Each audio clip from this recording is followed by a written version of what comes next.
Magandang araw mga ka-solar. Bali ngayong araw, dumating po yung solar panel na order natin.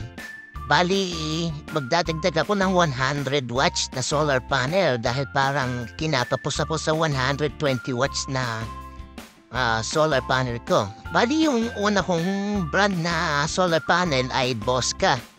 At ito ay ibang brand naman. Bali sa kaalaman ko ay pwede naman pagsamahin ang magkaibang wattage ng solar panel. Bali ang mangyayari sa setup ko ay 120 watts at 100 watts na solar panel.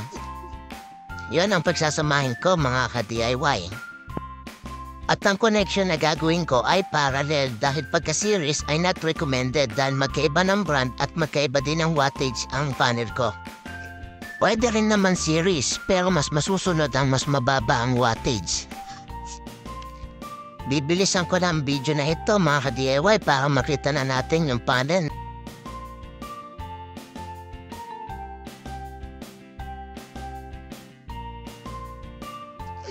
Bali yan nga mga ka-solar, bumuhag agad sa atin yung damage sa solar panel na nabili natin. Bali hindi talaga ito maiwasan dahil sa online lang natin ito binili.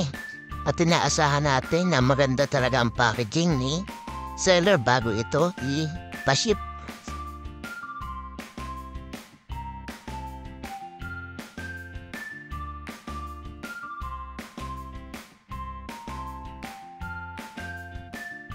Bali ito na mga ka-solar, chinecheck ko na lang yung screen kung may basag ba at mukhang okay naman. At ang brand nga pala ng solar panel na ito ay Jinko. Bali isa, nakita ko siya sa Shopee na medyo mura, kaya ito in-order ko. At yan yung damage na nakita natin kanina, mga ka-solar. Bali sa likod naman, makikita natin ay maayos naman at mukhang walang damage. At may kasama na nga rin pala itong connector, mga ka-DIY. Base sa mga review ng ibang vlogger ay okay naman ang performance ng brand na ito. At legit siya na 100 watts. Meron namang 200 watts pero mas recommended nila itong 100 watts. Bali sa susunod nating video, subukan natin na i-review itong dalawang panel na ipinaralel mga ka-solar. Para makita natin kung maganda nga ba ang performance ng dalawang panel na ito na pinagsama.